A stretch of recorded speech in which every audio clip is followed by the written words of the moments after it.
Has officially begun. Today, the Houston Astros and the Pittsburgh Pirates, that's right, I said the Pittsburgh Pirates, are starting the second half of the season. I'm joined by Ethan Smith of Locked On Pirates, part of the award-winning Locked On Network. Today's episode is brought to you by Green Room, and you need to go download the app, check us out. This either tonight or tomorrow, Eric and I will be live. You can be a part of the conversation.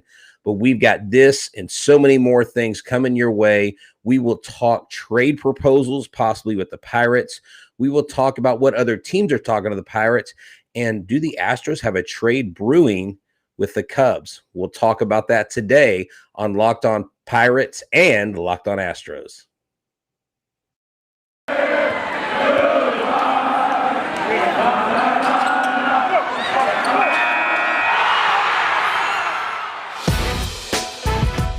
It's the Locked On Podcast Network, your team every day.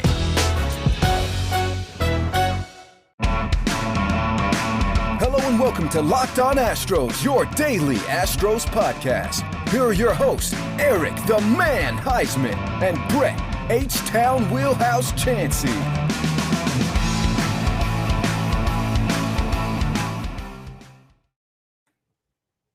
We are Locked On Houston Astros, and we are the place where you can get all your daily Astros information. I'm H-Town Wheelhouse, and sitting in with a co-host. This is not a new co-host. Eric is still here. I just am joined for a little crossover episode. We figured we would work in some National League magic with the Locked On Pirates. Ethan, tell the folks where they can find you. Well, of course, you can find me on most of the places where you can find H-Town Wheelhouse, Spotify, Odyssey, Apple Podcasts, all at Locked On Pirates. You can also follow the Twitter if you want to learn anything about the team rebuilding. You can also follow me on Twitter at MVP_Ethan if you want to hear anything about anything going on in the rebuild. Yes, and you have one of Houston's own baseball sons, Cabrian Hayes, there in Pittsburgh. I know that's been a big deal for you this year. That's great to have you on. You can find me at H-Town Wheelhouse on Twitter and at Stros411 on Twitter, Instagram, and Facebook. Always positive, always Stros. So what we want to do to kick off the show is we want to do some first half season grades. Now, I want to take that with a grain of salt with the Pirates because we know that you use the word rebuild. And anytime you use the word rebuild, that means that there's definitely some growing pains. But even with growing pains, there are some good things. So, Ethan, I'm going to start off, and I'm going to kind of just shotgun this Astros offense to start. And then after I do that, I want you to tell me about the Pirates offense in the first half and how you think that they've done. Okay. So if we're grading some a teacher, I'm going to give them an A+. I can't give more than one A+ because, I guess this would be a situation where I would give bonus points. Maybe you could score 105 on this test, but they came into the season with high expectations as being one of the top offenses, and they are.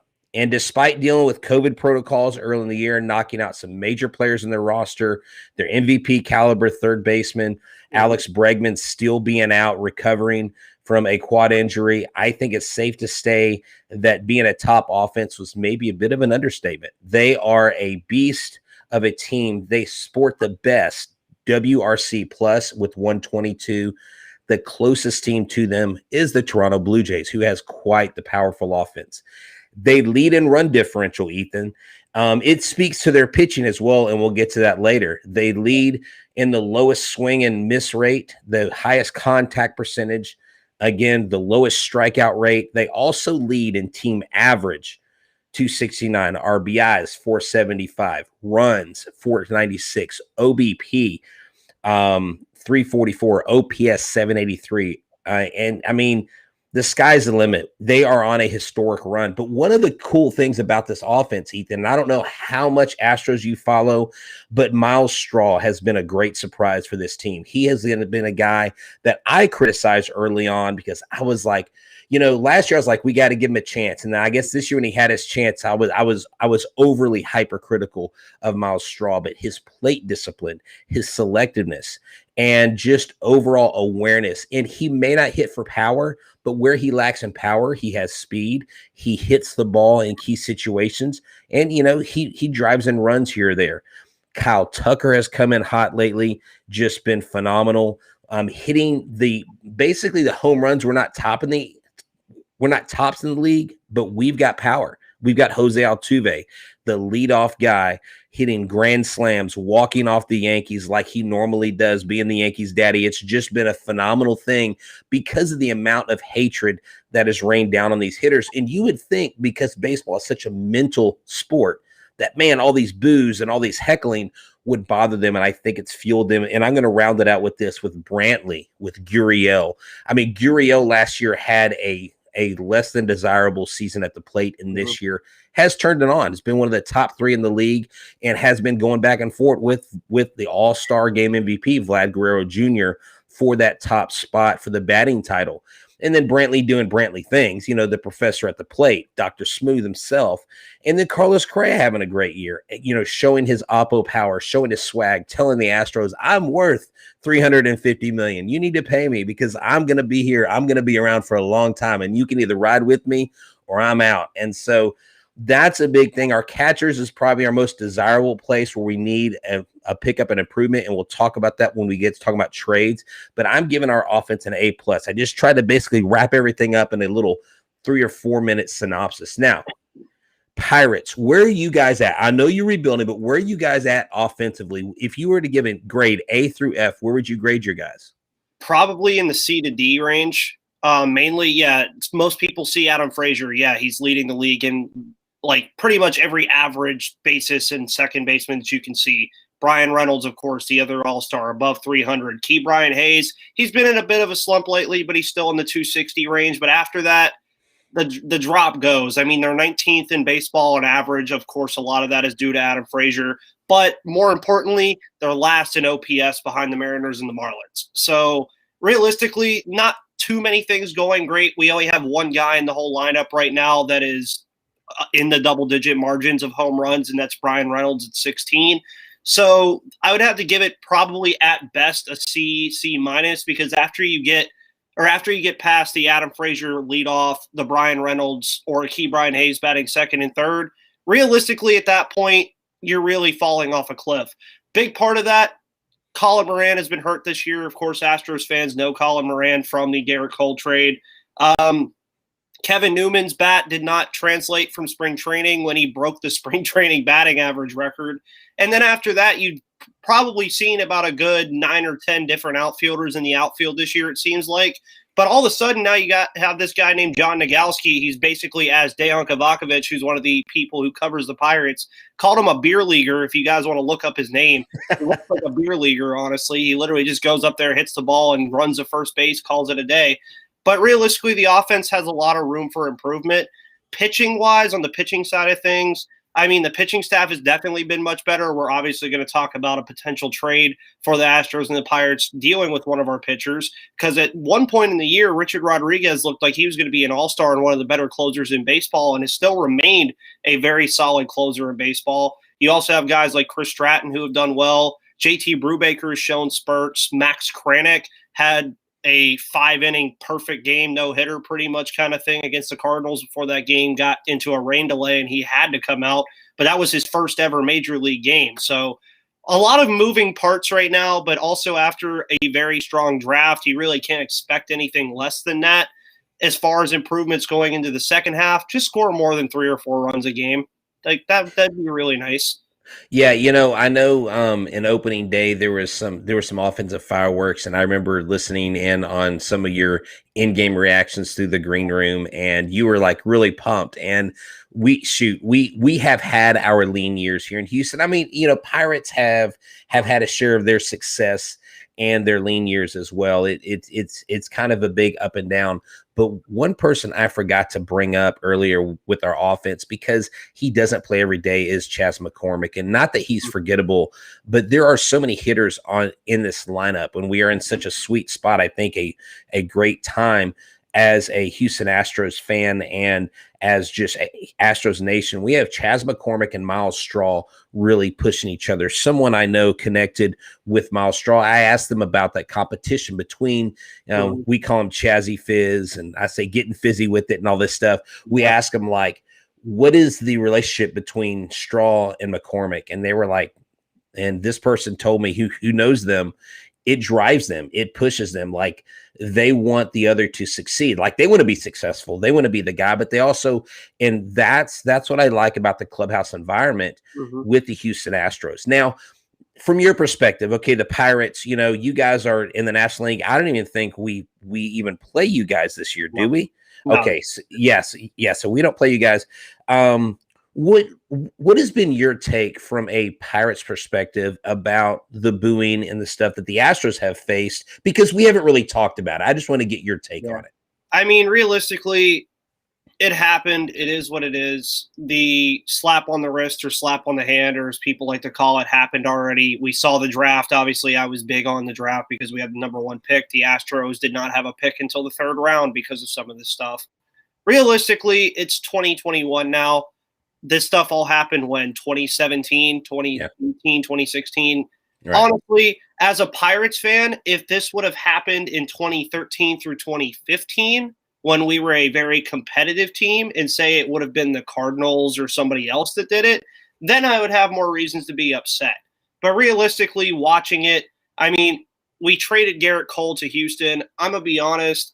Whatever a player like that gets traded, like a Garrett Cole or in any sport, realistically, as long as they're not a wacko like Antonio Brown whenever he left, I realistically will root for the guy. And when Garrett Cole won a World Series in Houston, I said, okay, I'm happy for the guy. This trade worked out.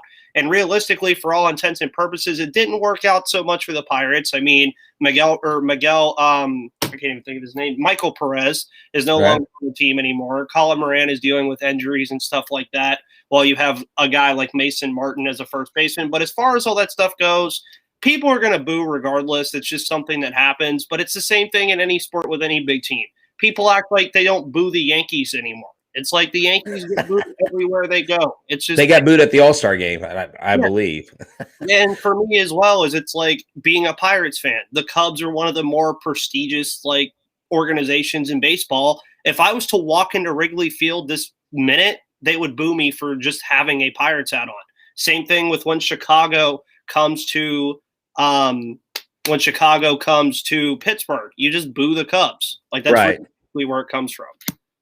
Oh yeah, definitely. Yeah. So earlier you had said Cole actually, we almost won the World Series with Garrett Cole. Oh yeah, that's okay. That was a painful 2019 versus the Nationals. Or I remember Cole was warming up. Yeah. And he was noticeably pissed off that he didn't get put in that game. That's when Will Harris gave up that tater to Howie Kendrick Howie Kendrick. Sorry, I can't say the guy's name. He had like 3 or 4 big playoff moments that year. Yeah. But so I have an A grade. You said you have a C or a D grade for your offense. I think for our starting pitching, I'm going to give us a C. And I know people could grade that a little higher. People could grade that a little lower. But since I'm the professor on staff right now, I will give you my brief reason why. The biggest knock on the Astros starters is not going deep into games consistently. They have gone deep into games lately, but early on they were not doing that. So there are factors that cause this to be skewed a little bit. There are a lot of times you have injuries. You have various things going on. The Astros are 21st in pitches per inning. They throw 16.59 pitches per inning. That's a very, very high clip. And that has a domino effect. When you do that, then the starters are leaving the games early. But regardless of their difficult start or their difficult times, Lance McCullers Jr.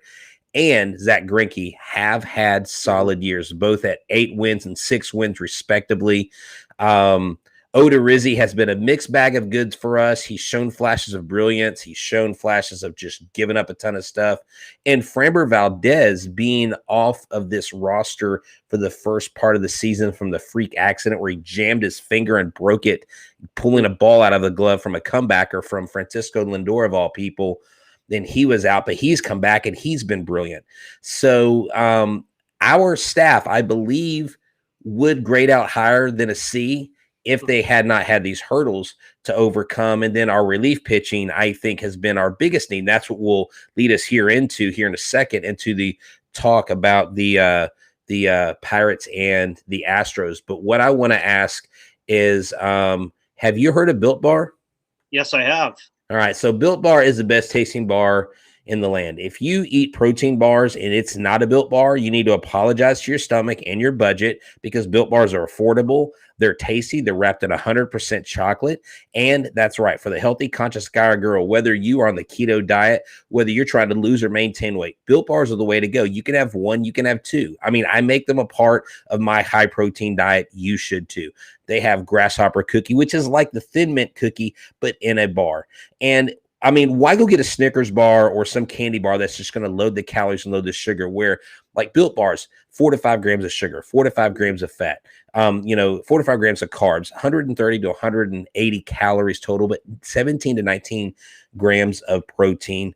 And that is what you need pre-workout, post-workout, during the workout, whatever it is, BuiltBar.com. You need to go to built.com and use a promo code LOCKS15 to get 15% off your order. That's LOCKS15 at built.com. Tell them that H-Town Wheelhouse sent you. All right. Now, if we're talking about Built Bars and protein bars, and we're talking about trading here pretty soon, I could probably go to Bet Online and see maybe trade scenarios, World Series probabilities. Tell the fans about betonline.ag. I mean, betonline.ag, it's the fastest and easiest way for sports betting. You can bet on the NBA Finals as they proceed, as the moment. Game 5 is tomorrow. You can bet on all that stuff. You can bet on Major League Baseball all day. They have all the lines there. Whenever college football and NFL come back, they have lines every single day. It's super easy to go on there as well. Everything with betonline.ag is even more fun because they even have a casino. So if you want to go and do a bunch of stuff with that as well, they have slots, poker, all that good stuff. But realistically, as a sports book, it's really awesome. And if you go to the sports book right now, you can get a 50% deposit bonus, meaning they will basically match up to 50% of whatever you deposit first when you use the promo code Locked On their website. And that is BetOnline, your online sportsbook experts. And honestly, I will not lie, I've made some money off of it too. There's been some times where I bet the Pirates is the underdog and they came out and won. So make money at betonline.ag and tell them that Ethan sent you as a winner. Nice. There you go. Yeah, me too. I did that during the famed Super Bowl and the GOAT in action down there in Tampa in his home stadium. So yeah, that is definitely a good thing. And just to kind of round out the pitching, because I want this to lead into talking about some names that I have. I talk often to one of our listeners and one of our biggest fans. His name is Larry. He goes by Larry the GM. He's not a GM, but he'll even say, look, I'm not a GM, but what he does is he takes a logical look. So a lot of times if I have thoughts, I'll go to him, I'll go to some other sources, people that I talk to, and him and I have been kicking this around quite a bit in our chats, and where we have guys that are coming back, Pedro Baez, we have Austin Pruitt coming back. We have Joe Smith, who's really been a ghost of himself this year for the most part. Belak, we can just he just needs a reset. Outside of Presley, our bullpen has been kind of helter-skelter. It's been topsy-turvy. Like Stanek has been great and brilliant sometimes and others not. Brooks Raley has been a victim of really, really bad, really unlucky situations, okay? And so when I look at your relief pitchers, I know Rodriguez is a top guy, and I really thought that's where I wanted to go. But when I go to the baseball trade values website, his value is so high, like a 12.1. I'm thinking your GM's going to want a 24.2 guy. Like he's going to want a king's ransom for that guy. And so I have a question. I've got a couple names, Bednar and Daniels, which are lower valued guys, but Bednar has really good numbers this year. What are the Pirates looking for, do you think, in a trade if they trade some bullpen arms? Realistically, one of the things that I've seen from some other sites and other people who cover the Pirates as well is there's been a few names in the system for the Astros that have been thrown out there, but most of them are either an MLB ready guy or a high risk guy. One of the high risk guys, and a lot of it is in kind of the middle area of your system. So nothing really in the top 10. We've kind of already said we don't think we're getting anything in the top 10. One name I've heard that's been kind of rumbled around is Nivaldo Rodriguez, your 16th ranked prospect via Fangraphs. They value him as a low kind of risk guy. And then there's some other guys here too as well, pitching wise. It's always pitching with Ben Cherington. You saw that really heavily. But I don't think in the Rodriguez deal, I don't think he's going to really ask for what that MLB trade thing would like say that he is worth. He's worth a lot. He's probably the best reliever on the market behind Craig Kimbrell, but I think he'd start here, like up here, and then slowly build himself down. Because, I mean, why not? Like, let's say he does ask for the King's ransom and the Astros accept it. Okay, cool. You at least asked. If they don't accept it, again, you just at least asked for it. The thing is with Rodriguez, though, that's so intriguing, and this is something that people forget, is I believe Craig Kimbrell, can't pronounce his name today, is a free agent after this year, correct? Yes, yeah, he is. He would basically be a rental. So I'm Heel, who's one of our most faithful followers. I believe he's made every show. He said, "Let's go all in on Reynolds and Kimbrell, and we can go the distance." There are so many. I don't know if you saw. I don't know if you saw the here. I don't want to get off on a rabbit trail, but I'll tell you it's a ridiculous fan-sided article that I saw. I talked a little bit about it last night, but if we're going by that chart, by that trade simulator that I believe it's called baseballtradevalues.com, which is kind of a quirky site. The guys that reach up close to 12 are Toro, Brown, Colin Barber, Chas McCormick. I don't see them trading Hunter Brown. He is one of the guys that has the most promise, I think, in the long run to be a top 5 starter on this team. Toro, I can see that they would want to trade him, but right now we have a shortage in the infield because Diaz is still just now coming back from the broken hand. Robel Garcia has not been great in the field, but I could see us getting rid of someone like a Brewer or a Daniels, or like you mentioned, our number 16 prospect. It all depends on what the Astros are willing to give. So here's the $1 million question. Jim Crane has told James Click, the wallet's open. You can go over the luxury tax. I don't care. But the second point to that is, okay, great. But now who are you willing to give? While Crane has said, and let me get your thoughts on this. While Crane has said nobody is off limits, there's truly guys that are off limits. I mean, you guys aren't going to give up, Ke'Bryan Hayes. Reynolds and Frazier may be trade pieces, but they're going to get a lot back. They're not just going to give them away for nothing. Yeah, and the thing that I was going to go back to with Rodriguez versus Kimbrell is Kimbrell's a rental. He is, unless he signs. Richard Rodriguez, if you trade for the guy, has team control until 2023.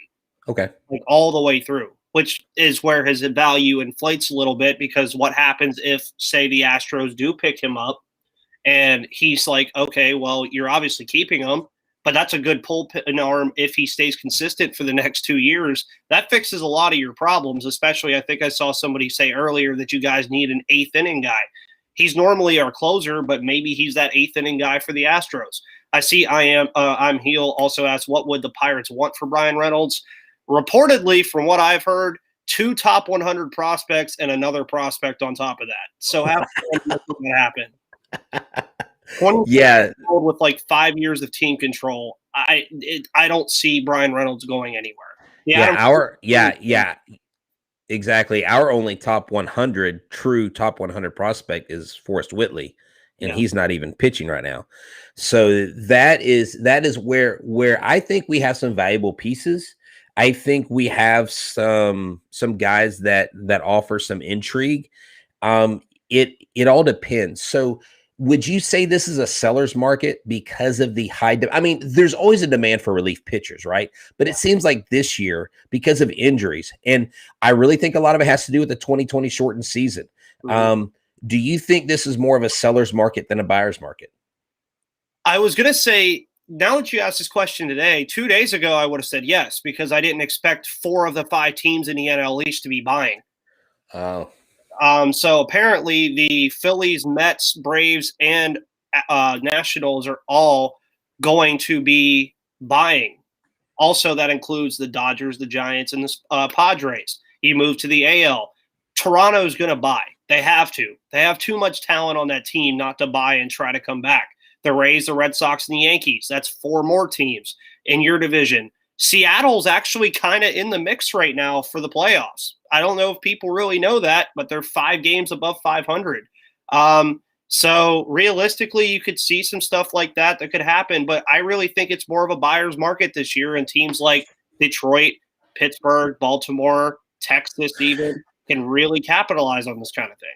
Yeah, so there was a trade proposal that myself and Larry the GM were talking about, and this is actually his idea, and I didn't like it because of the cost. Now Hunter Brown, I don't know how much you know about him, but this is a kid that's originally from Detroit, and when he pitches, the kid looks like Justin Verlander. Like, he just looks like a clone of him, and he's got great movement on his fastball. He's got a massive spin rate, but he said we could just go for Contreras and Chafin.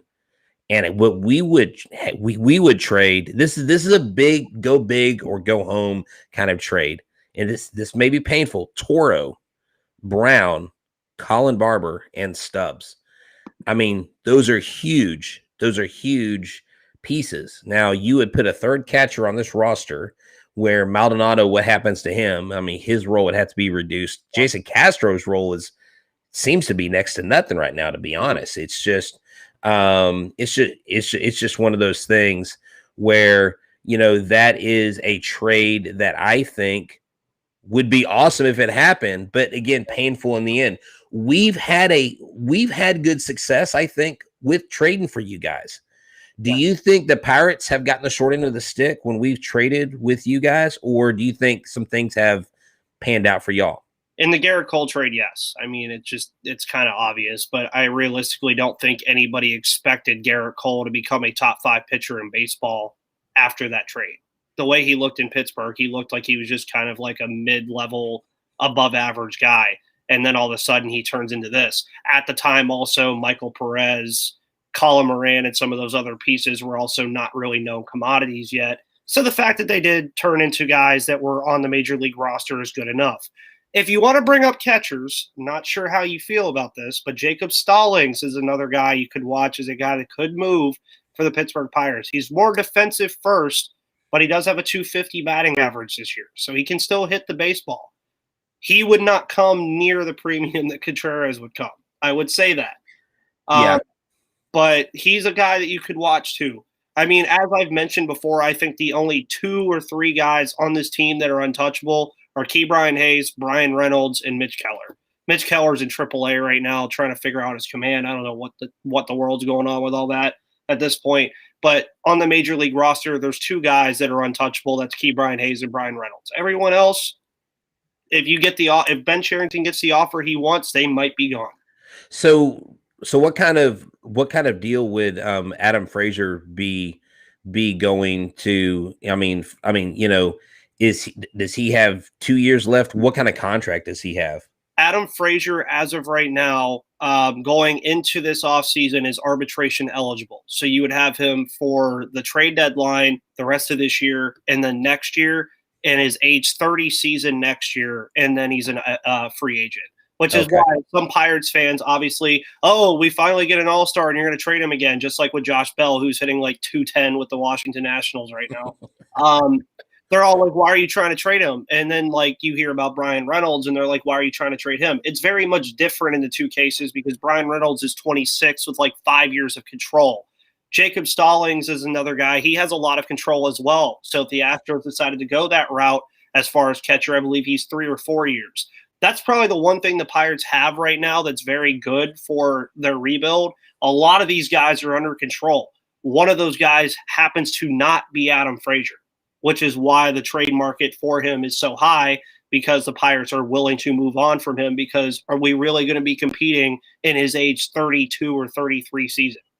Yeah, exactly. And I know Rodriguez in July was like a 5.4 ERA. So he's had a less than favorable, more recent memory, which during the trade deadline may not bode well for the person being traded and the opportunities given. This is a really good question. This is something we've basically hit on every once in a while.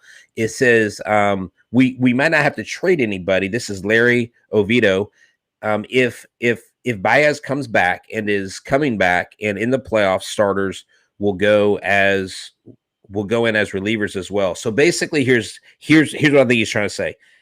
If Baez comes back and these guys come back from the IL and they do what they're supposed to do, and Austin Pruitt does what he's supposed to do, and you have guys to lean on like Javier, Luis Garcia, McCullers, Greinke. I mean, you've got this stacked Framber Valdez. To me, I think the Astros have a good situation for a short series, better than a long season. But those guys have to come off the IL and they have to be good. Here's the flip side of the coin. If you do trade, they have to be better than the guys you have. You can't trade and have the guys be the same or worse, because then you shoot yourself in the foot, because now you're giving away probably major league level talent for guys that don't pan out. And I don't know if I want to give away major league ready guys for a 1 or 2 inning guy if that's all he's going to give me every few days. Yeah, and I mean, realistically, and Richard Rodriguez could kind of be that way for the Astros, but it's also on the flip side of the coin. If he comes into Houston and starts really doing well really, really fast, I mean, if he's your closer in the playoffs and he gets hot, you never know. That might be how you turn the tide in a 5-game series. Yeah, exactly. And, he also says, well, he goes, in our defense, the Pirates also couldn't get the full potential out of their starter, Garrett Cole or Joe Musgrove. A little shot at the Pirates there. But, I mean, here's the thing. I really think what Brent Strom does with pitchers has been really good. I mean, Dallas Keuchel got to his Cy Young caliber here in Houston. And I think sometimes it changes scenery too. I don't think it's just the coaching. Sometimes it's a mental block. I mean, you look at veterans like Brad Lidge. I mean, he was toast after that home run to Pujols. I was at that game. I remember that like it was yesterday. Like, I still have dreams about our Pujols crushing that ball and hearing the ball hit the train tracks in the glass at Minute Maid Park. Like some people joke the ball still hasn't landed. But when Brad Lidge went to Philadelphia, what did he do? He helped them win a World Series, and he was Brad Lidge, lights out Lidge. This is an excellent question here. It says, do you see Verlander returning in a Smoltz type role? If Verlander comes back, he will absolutely be in the bullpen. He will not be a starter. He would absolutely be. I don't know that he would be a closer, but imagine if he comes back feeling strong enough to throw, Ethan, and we're in the heat of the ALCS, or we're in the heat of the World Series against the Dodgers, and we bring in Game 5. Justin Verlander comes in to pitch the 6th, 7th, and 8th inning to set it up for Presley. What a storyline that would be. And as of right now, I do have to ask, from being on the NL side, I don't pay attention to the standings too much. If you guys win the division, who would you be playing in the ALDS right now? Would it be the White Sox or the Red Sox? Right now, it would be the Red Sox as the standings hold, because then it would be, I believe it would be Oakland and Tampa. The winner of that would play the White Sox, and then we would play the winner of our series would play the winner of that series. So, yeah. So right now it's the Red Sox. And hey, against good teams, we've got the best record against teams over 500. So I don't care who we play. I think we have a chance to beat everyone this year. I mean, I'm not being arrogant. I'm just, the proof's in the pudding. Well, here I'll ask you a very interesting question then. As a Pirates fan, obviously we're out of contention. I'm kind of looking for teams to root for right now in this postseason. So outside of even the Astros, like in the National League, who do you think I should be pulling for? In the National League, man, how could you not cheer for the Padres? Yeah, that's. I mean, the team with that kind of swag. I mean, when you have relief pitchers coming up from AAA hitting freaking grand slams in their first major league at bat, like, I really want them to get past a division series. Like, I was really disappointed. I felt kind of like a dad. Like, I've got a son who's 13. I was dad disappointed whenever the Padres got beat, because when they won that first series, it was like, oh, they're gonna do this, and they absolutely laid a goose egg. I hope they catch fire in the playoffs. Yeah. I personally want to face the Dodgers, but I mean, but then again, the Giants. I mean, who's rooting for those guys except everybody in San Francisco and Sully? You know what I'm saying? I mean, so I think the Giants or the Pirates are fun teams, to root for. Yeah. And I mean, realistically, too, I mean, it's kind of the same situation the Pirates were back in 2015 when the Cardinals, Cubs, and the Pirates were the three best teams in all of baseball, not just the division in baseball. And the Pirates got bounced from the wild card game by Jake Arrieta. The Cardinals then got bounced by the Cubs in that game, or the Cardinals bounced them. I can't remember. But that's the same situation here. Two of those three teams you just named, the Giants, the Dodgers, and the Padres, are going to be out of the playoffs by the end of the NLDS. Yeah, exactly. I mean, I think whether your team's in it or not, I think this year is going to be fun for the playoffs, because it seems like, I mean, shoot, the Braves are ramping up. They feel like they really dropped the ball last year. I mean, I was surprised with the way the NL played out. And I know obviously the Dodgers were the better team because they did win it all. But at the same time, I expected a lot more smoke out of the Braves, out of the Cardinals, and I didn't see it. So it'll definitely be fun.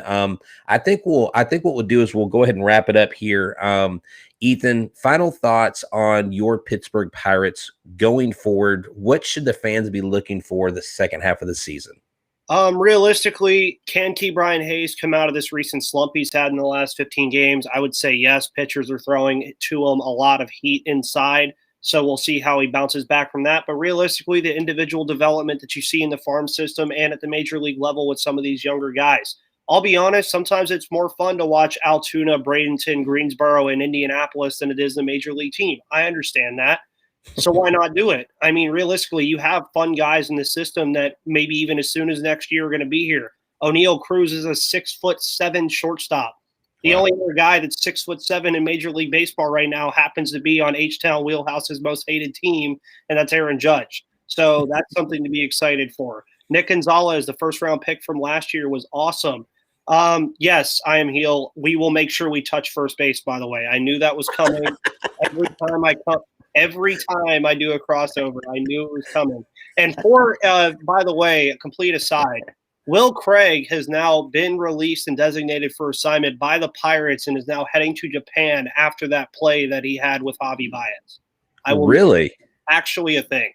They're he's basically been written off now. So, wow. But as fans, realistically, it doesn't matter how many wins or losses this team has. If they lose 100 games, it's whatever. Just look for the individual development of these players. Realistically, again, I mentioned two guys yesterday, Brian Hayes and JT Brubaker. Those two guys, just look out for them, see what they're doing this year, and then move into the offseason, see what Ben Cherington decides to do. And realistically, over these next 14 days, hope Ben Cherington gets even more of a haul of prospects than he already has. Excellent deal. And, Astros fans, I think for us, we are simply looking for more of the same. We actually are looking for this bullpen to get fully healthy, Anoli Paredes to come back, Andre Scrubb to do the things he's supposed to be doing with his curveball. Just the health of the players, I think, is number one, because we have Carlos Correa on the IL because of COVID protocol. He's not tested positive for anything, but there were symptoms there apparently, and there's some other issues that are waning for several of our players. Health is key, but even with our players that aren't healthy, it's been next man up.